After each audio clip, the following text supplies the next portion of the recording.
Bienvenue dans ce nouvel épisode de Découverte pour entrepreneurs. Mon nom, c'est Isabelle Meyer, alias la DG d'Alliance Entrepreneur. Alliance Renault-BNL, dont la mission, c'est d'accompagner et de soutenir les solopreneurs et les micropreneurs de partout au Québec.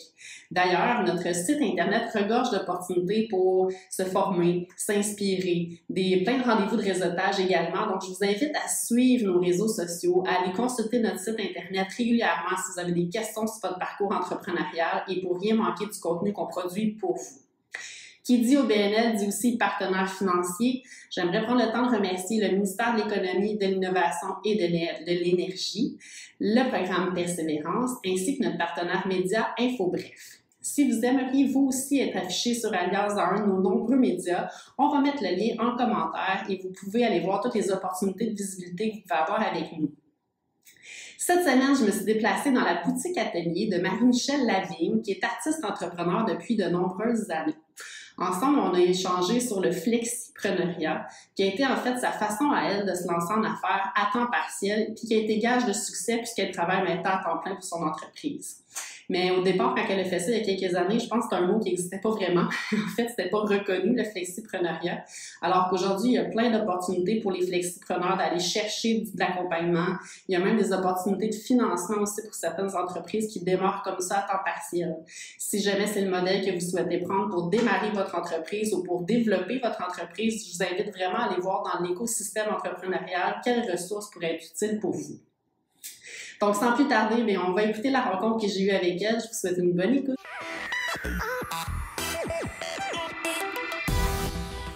Marie-Michelle, merci beaucoup de nous recevoir dans ta boutique atelier aujourd'hui. Ça me fait plaisir. Merci d'être venue. Puis, ça me fait plaisir de vous accueillir dans mon beau décor. Comme je vous l'ai dit en introduction, vous voyez, je ne pouvais pas faire l'enregistrement de l'épisode ici en studio. Il fallait voir ta revitalisation des meubles, ce que tu fais. Là. Donc, vous avez un léger aperçu ici, là, mais c'est d'une grande beauté tout ce que tu fais. Félicitations pour ton talent. Bravo pour la mission aussi de réutiliser les meubles. Là. Ça vaut la peine. C'est vraiment très beau. Merci. Donc, d'entrée de jeu, pour le plaisir de tous, est-ce que tu veux nous parler un petit peu de ton parcours entrepreneurial, en fait? Mais t'arrives d'où? Puis comment ça, c'est arrivé dans ta vie, ce besoin-là de te partir en affaires? Ouais. En tout cas, je vais essayer de faire ça le plus court possible. Je me suis pas décidée du jour au lendemain de me dire je suis un entrepreneur et je me lance en affaires. À la base, en fait, moi, j'ai étudié en communication marketing, donc j'ai travaillé là-dedans, j'ai travaillé en agence, j'ai été en événementiel aussi, donc ça restait quand même un créneau assez créatif, même à la base quand j'ai étudié. Je savais que je voulais m'en aller dans quelque chose qui était quand même créatif au niveau de mes études. Donc, j'ai quand même été plusieurs années dans ce milieu-là et tout ça. Mais depuis que je suis toute jeune, pour moi, les antiquités, les ventes de garage, ces choses-là, les émissions de décoration aussi, beaucoup, j'ai abusé de l'émission Décore ta vie. Je dis toujours ça, mais c'est depuis que je suis jeune. Fait qu'on voit que c'est vraiment en moi. Donc, moi, au niveau de retaper des meubles et tout ça, j'ai parti ça un petit peu comme un hobby, au travers de mon emploi en communication. Je me suis dit, ça va être le fun. Je le faisais pour moi. À la base, dans ma maison, j'aimais ça trouver des meubles et leur donner une deuxième vie. Puis ma mère aussi, elle a eu un magasin d'antiquités quand j'étais jeune. On faisait des salons, des marchés d'artisans. Fait que c'est vraiment en moi tout ça. Fait que ça a parti un petit peu de là, d'une passion à la base. Puis j'avais mon emploi en communication. Puis là, c'est sûr, on fait ça la fin de semaine. Puis là, je dis on parce que quand j'ai commencé, c'est ça, c'était un passe-temps. J'ai fait ça avec ma mère et ma sœur dans le sous-sol à la maison. Puis on s'est dit, nous aussi, on va faire des salons des métiers d'art, la fin de semaine. On va avoir du fun. C'était ça au départ, l'idée. Fait qu'on a fait ça. On était dans mon sous-sol chez moi, puis du plaisir en famille. On fait ça. Puis là, de fil en aiguille, on dirait que ça grandit. Là, t'as des demandes un petit peu plus. Fait que là, on s'est dit, on va se faire, c'est un logo pour faire les marchés, tout ça. Puis là, ça a vraiment juste grandi vraiment petit à petit. Les gens me demandaient pour venir faire des ateliers. Là, j'étais comme, je suis dans mon sous-sol. Je recevais les gens chez nous. C'était vraiment pour le fun. Puis, par la suite, j'ai vu qu'il y avait peut-être de l'intérêt pour développer quelque chose de plus grand. Fait que là, je te dirais que c'est là que je me suis dit, je pourrais peut-être en faire une entreprise plus officielle que juste ce passe-temps-là. Puis, c'est de là que c'est parti. Là, je suis vraiment... Là, j'ai pris une branche peut-être un petit peu plus toute seule. Okay. Ma sœur a eu ses projets à part. Ma mère vient encore me donner un coup de main, là, mais officiellement, là, je suis vraiment toute seule dans l'entreprise. Fait que j'ai parti ça encore à temps partiel. Je sais qu'on va en parler un petit peu plus. Oui, c'est ça. Fait que toi, dans le fond, tu t'es pas lancée non, les yeux fermés dans une aventure entrepreneuriale? Non, c'est ça. Est-ce que c'est parce que j'ai pas eu le goût, peu importe. Mais c'était ma façon à moi, en fait. Tu sais, j'ai un petit peu... tu sais, c'est ça, c'est comme venu... je veux pas dire par hasard, mais dans le sens que, tu sais, c'est venu comme naturellement. Tu sais, le chemin s'est fait comme super tranquillement, super naturellement. Donc là, je me suis dit, ben, je vais faire ça à temps partiel, juste un petit peu plus. Fait que, tu sais, moi, je suis vraiment allée très, très graduellement au niveau de mon parcours. Oui, j'ai lancé l'entreprise un peu du jour au lendemain, j'ai bâti ça, mais je me suis dit, ben, j'aime ça mon emploi, là. Je veux dire, c'est pas, tu sais, des fois, on entend les gens, hey, je détestais mon emploi, quelque chose, tu sais, j'aimais vraiment ça, là, mon emploi en communication. J'aime encore beaucoup les communications. Je veux dire, j'ai la chance de les faire aujourd'hui pour mon entreprise. Fait que c'est encore, j'ai étudié là-dedans, c'est encore un dada pour moi. Donc, je me suis dit, je vais garder mon emploi, puis je vais faire ça tranquillement, pas vite. Mais là, à un moment donné, je me suis vraiment rendu compte que ben ça demandait un petit peu plus. Tu sais, je peux pas faire mon emploi 5 jours. Puis honnêtement, à ce moment-là, j'étais en agence de communication. C'est assez rare que tu fais 35 heures semaine dans ce milieu-là. Fait que là, j'ai pris la décision de me dire, je vais aller dans un autre emploi peut-être moins exigeant qui va me permettre peut-être de prendre le temps de lancer cette entreprise-là. Je voulais vraiment prendre le temps, puis c'était un petit peu ce qui fitait avec mon tempérament puis mes connaissances. Tu sais, moi, je suis pas entrepreneur. Tu sais, oui, dans ma famille, j'en ai un petit peu et tout ça. Tu sais, mon grand-père était rembourreur. Fait que, tu sais, j'en ai quand même cette fibre-là, mais tu sais, pas de me dire je me lance du jour au lendemain. Puis j'avais pas envie de vivre ce stress-là, de me dire je me prends un prêt puis on se croise les doigts. Puis tu sais, c'était ma formule à moi avec, j'avais pas envie de vivre ce gros stress. C'était surtout financier-là, je te dirais. Fait que c'est pour ça que je me suis toujours gardé un emploi à temps partiel.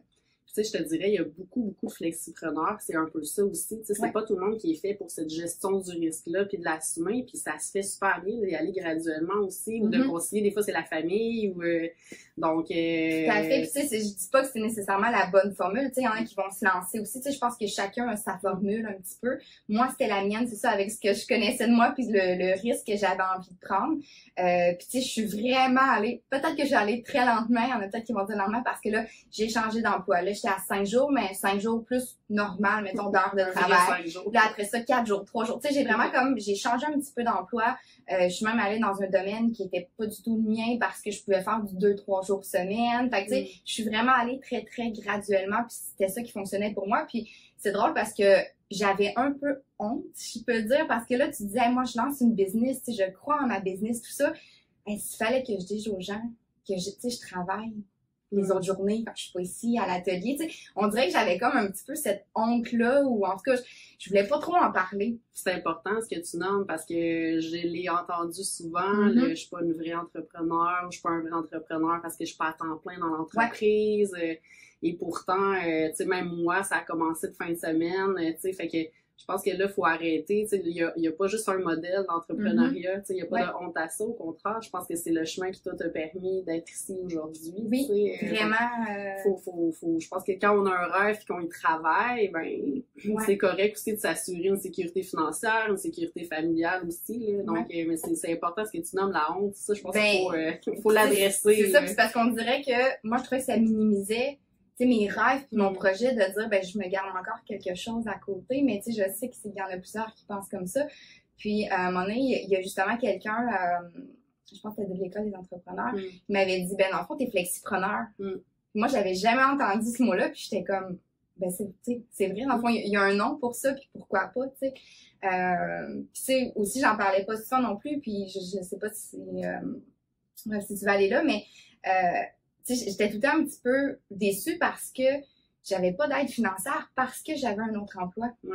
Souvent, t'es pas à temps plein dans ton entreprise, mais en même temps, aujourd'hui, avec le recul, je me dis, je suis contente d'une certaine façon. Je te dis pas qu'une aide financière ou peu importe t'aurait pas aidé en démarrage, mais je me dis, ça m'a amené des apprentissages, ça m'a amené autre chose. Puis aujourd'hui, il y en a des programmes pour les flexipreneurs. Ben oui, c'est ça, je veux dire, aussi, je vais y arriver. Oui. Effectivement, maintenant, c'est reconnu. Tu sais, si jamais les gens nous écoutent ou nous regardent, puis ils ont cette réflexion-là, le réseau des SADC, CAE, ils ont des programmes pour les flexipreneurs, futurpreneurs aussi, dans le démarrage. Ils vont aider le flexipreneuriat aussi. Donc, Tu sais, je lisais dernièrement sur le sujet aussi, puis c'est 82, je pense, de gens qui vont commencer comme ça en flexiprenariat, beaucoup les femmes aussi, là, parce que bon, c'est une conciliation vie familiale et projet entrepreneurial, mais ça existe maintenant, les subventions. Effectivement, avant, on mettait pas un mot sur cette façon de faire-là, mais maintenant, c'est encouragé, donc on soutient cette forme-là, donc c'est important aussi. C'est le fun, parce que c'est ça, moi, à chaque fois, je me disais, mais voyons, tu sais, j'ai une stabilité, puis je peux pas plus avoir le prêt ou peu importe quoi, mais c'est ça, ça m'a amené. Tu sais, j'ai appris beaucoup de choses, dont à gérer le cash flow et les dépenses et tout ça, là, tu sais, je pense que ça m'a amené beaucoup d'apprentissage, mais vraiment, c'est ça, de pouvoir mettre le mot dessus, ben, moi, je suis flexipreneur, puis c'était ma recette à moi, c'est ma façon de faire, tu sais, c'est ça, je me dis toujours, oui, est-ce que ça aurait pu être plus rapide? Probablement. Mais moi, c'est la façon qui me convenait, puis c'est vraiment, là, je suis super contente du chemin qui a été parcouru, puis tu sais, quand je dis, je suis allée super graduellement, mais c'était vraiment parfait pour moi, puis à chaque fois, il y avait une journée de plus là, pour mon entreprise et tout ça, donc c'est un petit peu ça le parcours au niveau du flexipreneur. Super intéressant. Puis là, toi, t'es artiste. Oui. Hein, on le voit. Donc, ceux qui le voient pas, il y a des meubles, ça vaut la peine d'aller voir, user là, sur les réseaux sociaux, sur Internet. Comment tu fais pour concilier le côté, tu sais, parce que j'ai souvent des artistes qui, c'est ça, tu sais, comment on fait pour être entrepreneur quand on est artiste, en fait, tu sais, c'est quand même un côté créatif, c'est dur de le déléguer. Comment tu fais pour gérer ça dans ton quotidien? Je pense que, en tout cas, dans mon cas, je l'apprends sur le tas, parce que même encore là, tu me dis artiste, puis on dirait qu'il y a un petit quelque chose en moi qui me dit, ah, ouais, c'est vrai, tu sais, je suis artiste, je me vois tout le temps un petit peu, je suis entre deux d'une certaine façon, parce que, tu sais, j'ai la chance d'échanger, oui, avec des groupes d'artistes. Puis souvent, ils me disent, non, mais toi, t'as le côté entrepreneur très développé, tu sais, peut-être à cause de mes études aussi en communication, ou, tu sais, tout le bagage que j'ai au niveau de ce travail-là, parce que des fois, l'artiste, il est dans sa bulle, puis tu sais, moi aussi, là, j'ai mes moments dans ma bulle et tout ça. Puis à l'inverse, quand je vais dans des 5 à 7 de jeunes chambres et tout ça, ben on me dit, tu sais, les entrepreneurs me voient comme l'artiste. Ah, mais toi, t'es l'artiste. Fait qu'à chaque fois, je suis complètement entre les deux. Fait que, tu sais, de m'associer 100%, tu sais, j'ai pas étudié en art, puis de me dire, j'ai ce background-là.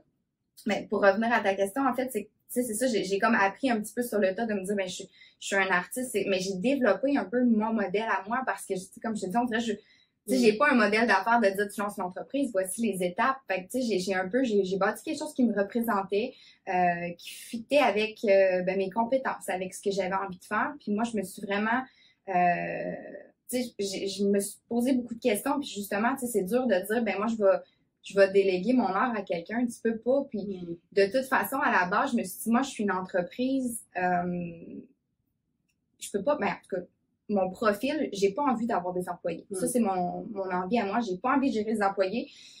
J'ai pas cette force-là. Je pense pas. C'est bien correct. Je veux dire, j'ai d'autres forces ailleurs. Fait que, tu sais, à la limite, j'ai développé mon entreprise en me disant, j'ai pas envie d'avoir des employés. Étape 1, moi, je sais ce que je voulais pas. Moi, c'est ça, je sais ce que je voulais pas. Puis, tu sais, même chose aussi, c'est ça, je peux pas déléguer le côté artistique. Il y a sûrement beaucoup de choses que je peux déléguer. Donc, je me suis dit, ce que je vais faire, ben, un peu quand on dit, ben, ma valeur ajoutée, puis tu sais, mon temps à moi, il est payant d'une certaine façon quand je suis en train de créer, pas quand je suis en train de faire, exemple, ma comptabilité ou d'autres choses. Fait que, tu sais, chacun a un peu son créneau, c'est sa valeur ajoutée. Fait que moi, je me suis dit, je vais me bâtir plutôt une équipe de sous-traitants qui peuvent venir m'épauler sur d'autres choses, que le côté peut-être créatif que j'ai moins besoin. En tout cas, si j'ai besoin aussi, je peux aller me chercher. Mais je me suis bâtie de me dire, ben, la journée où je vais être prête, je vais pouvoir déléguer ceci. Je vais pouvoir, mettons, de la comptabilité, un exemple, là.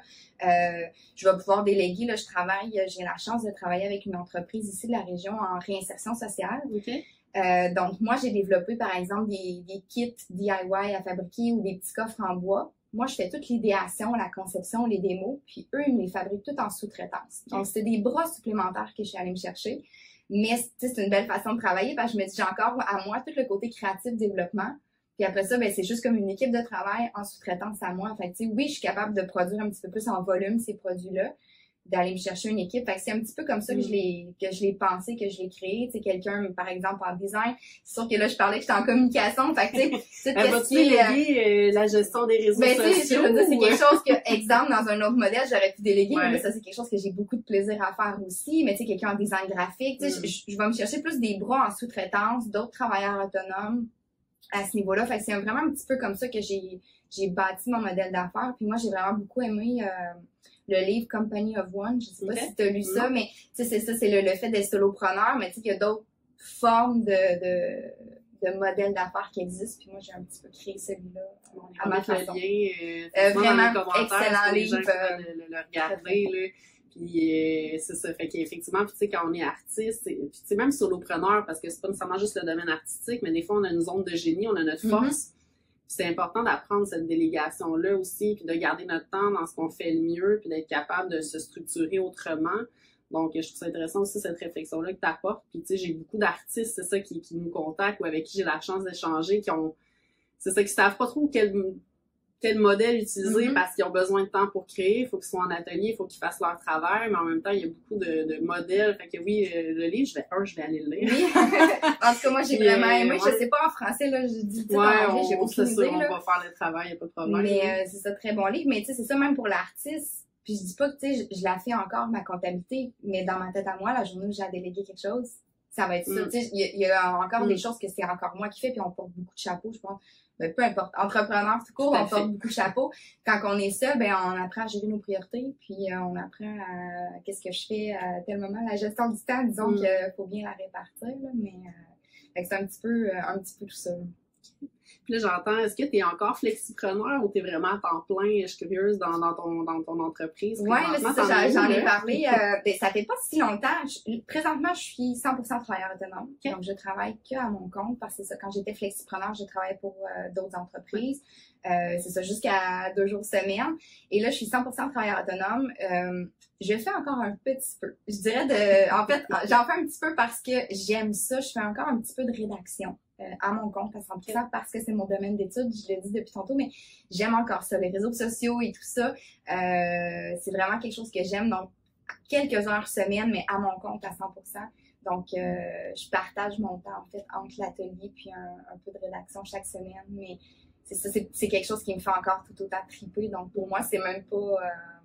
c'est comme naturel, ça se fait ensemble, puis c'est des sujets, je me suis gardé des gens avec qui je travaille, des sujets super créatifs dans l'événementiel, fait que tu sais, je suis pas, tu sais, quand j'ai même fait un petit saut, là, à l'hôpital, tu sais, quand j'étais tantôt, j'étais dans un domaine qui fait pas du tout, tu sais, j'étais comme, ben ça, c'est mon travail parce que je veux partir ma business, fait que tu sais, je le faisais, mais tu sais, c'était correct, là, mais là, je baigne un peu dans tout mon univers créatif, autant en rédaction qu'à l'atelier, puis c'est ça, j'ai bien du plaisir encore à faire ça. Ça paraît. Oui. Puis, une question que je me suis demandé, puis souvent, parce que là, je pense qu'il y a beaucoup de gens dans le domaine artistique qui vont être intéressés par l'épisode qu'on fait ensemble aujourd'hui. Une question qui est souvent posée, puis même quand c'est nos services ou d'autres produits, c'est ton art, c'est ta création, ta créativité. Comment tu fais pour fixer tes prix? Ou as-tu trouvé ça difficile au départ de monétiser un peu ce talent que tu as? Extrêmement. Je pense que c'est encore un défi aujourd'hui, premièrement, d'assumer. Parce que, tu sais, tantôt, je dis, je suis un artiste, mais tu sais, ça aussi, ça a été long avant de dire, je suis une artiste, de m'affirmer le petit syndrome de l'imposteur qui dit, ben non, mais tu sais, je peins pas des toiles, j'ai pas étudié les arts visuels, tout ça. Fait que, tu sais, de dire, je suis une artiste, puis il y a une valeur à ce travail-là, c'est dur, puis c'est encore dur, là, je le cacherai pas, c'est pas si évident. Puis, tu sais, moi, chaque pièce, ben, au même principe, là, je pense que la majorité des artistes, chaque pièce est unique. Puis j'ai autant des petites décorations que des gros meubles. Fait que, tu sais, c'est très dur. Tu sais, des fois, tu remplis des formulaires pour les programmes entrepreneuriat, puis c'est quoi votre prix moyen? C'est très variable. C'est extrêmement variable. Je veux dire, je peux même pas te dire c'est à peu près ça. Tu sais, j'ai une petite décoration à 20$, puis un meuble, bon, peut-être max 1000$, mais tu sais, puis ça dépend toujours parce que là, moi, je travaille avec des mobiliers seconde main. Je l'ai payé combien? Est-ce que je l'ai trouvé gratuitement ou je l'ai payé avec un prix de départ? Est-ce qu'il est vraiment à réparer ou il est déjà en bon état? Tu sais, c'est très, très dur, mais moi, je me suis vraiment... l'artiste en moi est peut-être allé chercher un petit côté plus cartésien, mais tu sais, je me suis fait un tableau en partant. Je me suis dit, ben, je vais me faire un tableau, je vais calculer mes choses, tu sais, combien de temps que ça me prend, puis les coûts des matériels, ce qui est quand même la base en entreprise, là, mais tu sais, je suis partie avec ça, j'ai quand même eu ce réflexe-là, puis de calculer les choses tranquillement, puis après ça, ben, là, c'est le côté, j'ajoute une valeur à ça. Tu sais, voici la base, combien ça me coûte, mais là, le côté valeur. Puis là aussi, je prends une tendance un petit peu dans des meubles qui sont beaucoup plus artistiques. Là, j'assume beaucoup plus le côté artistique. Donc là, ça, c'est C'est encore, là, je te dirais, difficile. Puis, tu sais, j'ai la chance de travailler avec une belle agence aussi d'artistes et tout ça. Fait que, tu sais, j'apprends encore un peu là-dedans. Tu sais, des fois, d'aller voir des comparatifs. On peut pas, tu sais, je veux dire, c'est dur pour moi de regarder un comparatif.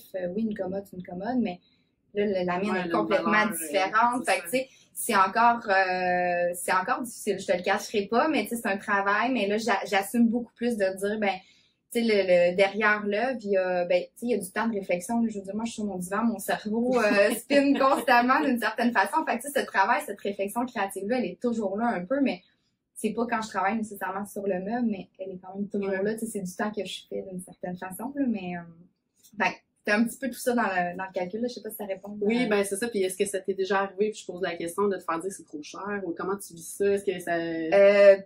Pas tant. Peut-être que les gens le pensent, puis me l'écrivent pas, je sais pas. Non, j'avoue que à ce niveau-là, j'ai pas tant de commentaires négatifs. Puis les gens, vraiment, tu sais, c'est des coups de cœur là, au niveau de mes pièces, dans les créations qui sont à vendre. C'est vraiment des coups de cœur. Fait que, tu sais, en tout cas, moi, je suis comme ça au niveau de mes habitudes et consommations quand j'ai un coup de cœur, là, d'une certaine façon, là, peu importe le prix, mais tu sais, je suis comme je le veux, puis j'ai un coup de cœur. Les gens sont prêts à faire la route pour venir le chercher. Fait que je me fais pas dire ça. Puis tu sais, c'est ça le côté unique. Moi, je pense que c'est vraiment là-dessus. C'est un petit peu ça où est-ce que avec Rusé, j'ai ma valeur ajoutée, mais de dire t'en verras pas un autre. Là. Il y en aura pas un au magasin de meubles comme ça, c'est impossible. Il y a personne d'autre qui va l'avoir. Fait que ça aussi, ça a une certaine valeur. Puis il y a quelqu'un, dans le fond, qui nous écoute, puis qui a un profil artistique aussi, puis qui hésite, tu sais, parce que je l'entends tellement, puis j'ai beaucoup d'amis artistes aussi, de, tu sais, qui étudient ou pas, là. Quel conseil t'aurais à donner quand on a besoin de fixer son prix, puis tout ça, le sentiment, tu sais, l'inconfort qu'on a dans la mise en, tu sais, la valeur de ce qu'on vient de créer. As-tu un conseil à donner à ceux qui font du surplace un peu à ce niveau-là? Je vais donner le conseil, mais que même moi, je dois encore me parler pour faire, mais tu sais, de l'assumer. Puis je pense que souvent, je dis pas de mettre des prix exorbitants juste pour mettre des prix exorbitants, mais je pense qu'on peut toujours aller un peu plus parce qu'on va souvent je cherche le mot, mais tu sais, on va souvent pas se rabaisser, là, mais minimiser un petit peu notre valeur. Je pense que plusieurs artistes sont là. Fait que je pense qu'on peut toujours se permettre de monter un petit peu plus parce que nous, on va se dire, ah, ça vaut ça. Tu sais, on l'assumera pas à 100%. Fait que je pense qu'on peut oser toujours un petit peu plus. Ça serait peut-être ça. Tu parlais tantôt que tu avais des réseaux d'artistes. Est-ce que c'est quelque chose qui est aidant pour toi? Est-ce que c'est une solution qui pourrait aider aussi à ces difficultés-là? Oui, ben en fait, ça commence, je te dirais, parce que tantôt je te parlais, je suis un peu entre deux. Fait que tu sais, souvent, j'étais plus vers le côté entrepreneur. Je me voyais pas tant comme un artiste, mais vraiment de pouvoir échanger. Tu sais, c'est une petite bulle à part un peu des fois. Je veux dire, mon cerveau, il est créatif. Fait que, tu sais, oui, t'as ta famille, tu peux parler avec ça, mais là, des fois, t'es comme un petit extraterrestre d'une certaine façon. Fait que de pouvoir parler, je dis pas que tous les artistes sont extraterrestres, mais de pouvoir parler avec des gens qui sont un petit peu dans cette même vibe-là, ça fait du bien aussi. Puis de pouvoir amener aussi une autre vision que juste l'entrepreneuriat, le côté créatif. Puis, tu sais, c'est comme un milieu qui se rejoint en entrepreneur-artiste d'une certaine façon, mais tu sais, les artistes aussi ont leur réalité. Versus l'entrepreneuriat. On dirait que moi, je vois vraiment comme un peu les deux. Fait que de pouvoir échanger avec ces gens-là aussi, c'est super intéressant, là, vraiment. Ce que j'aime dans ce que tu dis, c'est que tu es allé beaucoup dans le côté affaires au départ, parce que tu t'identifiais peut-être plus femme d'affaires au départ. Là, tu commences à être artiste, à t'assumer dans ce rôle-là. Il y a un autre réseau qui est venu vers toi. Puis, tu sais, ce que j'entends, moi aussi, des fois, c'est l'inverse. Donc, tu sais, il y a beaucoup de profils artistiques qui vont être dans les réseaux d'artistes, qui vont aller chercher une formation, du soutien, mais qui ont à faire le pas aussi d'aller du côté des affaires. Donc, parce que cette dichotomie que tu vis de je suis une artiste, je suis un entrepreneur, je pense que les artistes sont pris un petit peu avec ça aussi, là. Donc, de peut-être aller aussi faire le pas d'aller dans le monde des affaires. Je comprends que ça peut peut-être faire peur de se dire, ah mon Dieu, moi j'arrive comme artiste au 5 à 7 la chambre de commerce, tu sais. Mais, tu sais, vraiment pas, là, je pense que tout le monde a sa place. Puis, tu sais, veut pas, c'est du développement des affaires, là, de vendre une toile, par exemple, à 100%. Je vois pas pourquoi, je pense que c'est d'oser, là, parce que oui, on va avoir peur. Tu sais, l'an dernier, j'ai eu la chance d'être nommée, comme dans la catégorie micro-entreprise à la chambre de commerce. Puis, sur le coup, je m'étais dit, wow, tu sais, je suis super fière, je suis une artiste qui est à la chambre de commerce. Tu sais, moi, j'étais comme, wow, tu sais, j'étais vraiment fière, là. Fait que, tu sais, je pense que, c'est ça, on a notre place des deux côtés, là, d'une certaine façon, vraiment. C'est pour ça que je l'aime, le message que t'apportes aussi, là. C'est ça, toi, ça a été un peu l'inverse de ce que j'entends beaucoup, là, mais c'est ça, de s'assumer dans les deux côtés. Effectivement, il y a une grande valeur ajoutée. Ça se rejoint, là, à quelque part, ces deux, on dirait qu'on, j'ai l'impression, là, ça fait pas 150 ans que je suis en affaires, mais j'ai l'impression que ça a toujours été comme deux petites bulles à part. Mais t'as les gens d'affaires puis t'as les artistes, mais là, je pense qu'on peut juste comme tricoter un peu les tout enjeux ensemble. sont les mêmes quand même. Tout à fait.